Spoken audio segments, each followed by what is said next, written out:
Hey guys, Julie here, and today I'm going to be attempting to fix this mess right here on my head. If you haven't already seen the video of me dyeing my hair green, then I will put that down in the description for you guys, and I'll also link it up here somewhere so you can go and check that out. But this is what my hair looks like after letting the green fade out for about 4 months. It does look mostly blonde, but I do have some like green and blue streaks in my hair, and it's just very muddy, ugly, and not even. So we're going to be attempting to fix that. Also, I am going to be trying like a few different hair color removing methods throughout this video, just because I know from personal experience that green and blue are very difficult colors to get out of your hair. And it actually looks more blonde on camera, but in person it has like a really big green tint to it, so I want to get rid of that. So yeah. Alright, so the first method that I'm going to be using is the baking soda mixed with dish soap, purple shampoo, and developer. Usually people recommend that you use Dawn dish soap for this, but I didn't have any Dawn dish soap, so instead I'm going to be using palm olive, and also my purple shampoo is a bit of a bootleg purple shampoo, so it is really light in color, and I don't really expect it to do much for my hair, but we'll see. Also, as you can tell, I am not using any specific measurements. I'm kind of just eyeballing it and putting however much of each product I think is necessary, and then just mixing it all together until I get a creamy consistency.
Okay, so it's been a while since I did the whole baking soda treatment, and as you can see, it pretty much did nothing to my hair.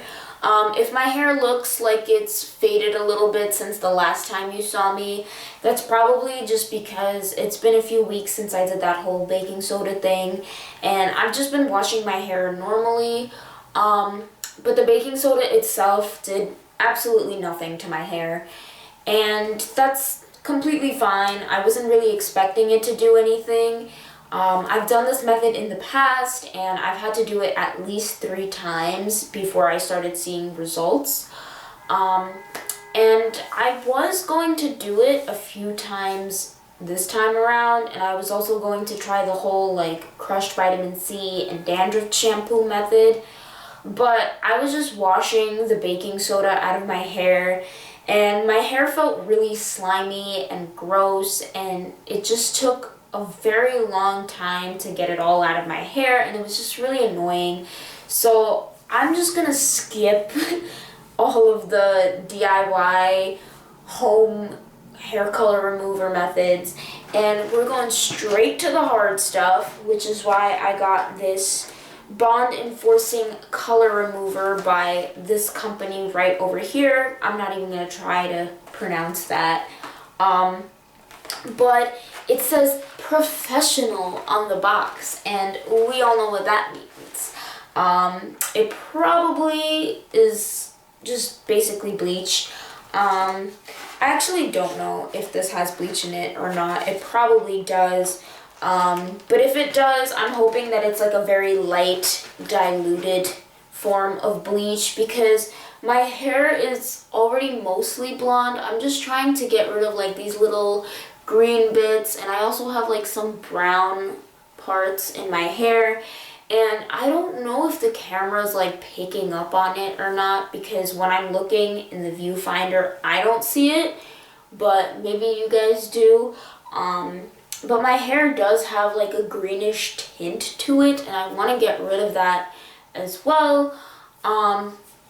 So yeah, this is completely experimental. I've never used this product before. Honestly, every time I do my hair, I'm just trying out new things and hoping that my hair doesn't fall out. So yeah, I'm just gonna go ahead and read the directions and try this out, and we'll see how it goes. Alright, so this is what it looks like when you open it up. You have two different packets. You have part A and part B, and they give you 5 of each. Part A is more of a like powdery consistency, so I'm assuming that's the lightener, whereas part B is more of a creamier and liquidy consistency. So I'm just going to go ahead and guess that that's like the conditioning portion or like the bond enforcing portion of it. And you're just supposed to mix together 1 packet of part A, 1 packet of part B, and then 60 grams of developer. Now, the highest volume of developer that you're supposed to use for this mixture is 10 volume, but I don't have 10 volume developer, and as you saw earlier, I ended up using what was left of my 20 volume developer for the whole baking soda method. So instead, I'm just going to be using 30 volume developer, and I'm going to be diluting it with water to get a 10 volume. And then I'm just going to mix it all up and leave it in my hair for 20 minutes.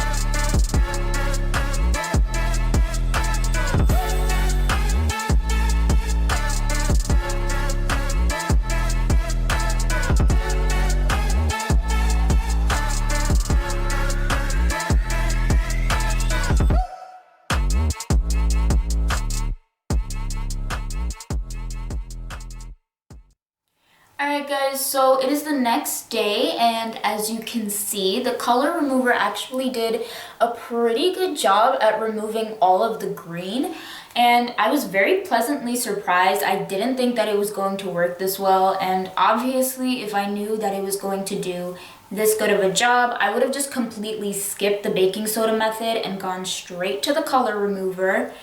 And in terms of like my hair texture and how it feels, it definitely doesn't feel better, but it also doesn't feel worse. So it pretty much just feels the exact same as like what I started out with, which is fine, because my main concern was that I didn't want the product to end up damaging my hair further and making it feel more dry than it already is. But yeah. One thing I will say though is try not to get the product on your roots or your natural regrowth, because I did end up getting it a little bit on my natural regrowth, and it did end up lightening it a little bit to like about a medium brown color, which is fine. I don't really care about that because I'm gonna end up bleaching all of this anyways. But other than that, I don't think that I have any complaints about this product. It did come with like 5 mixtures of the hair color remover, and I only used one of them, so I definitely will be using the other 4 in the future whenever I want to like remove a hair color. But yeah, that's pretty much it, and I'm just gonna go ahead and end this video here, and as always, I'll see you all in the next one. Bye guys!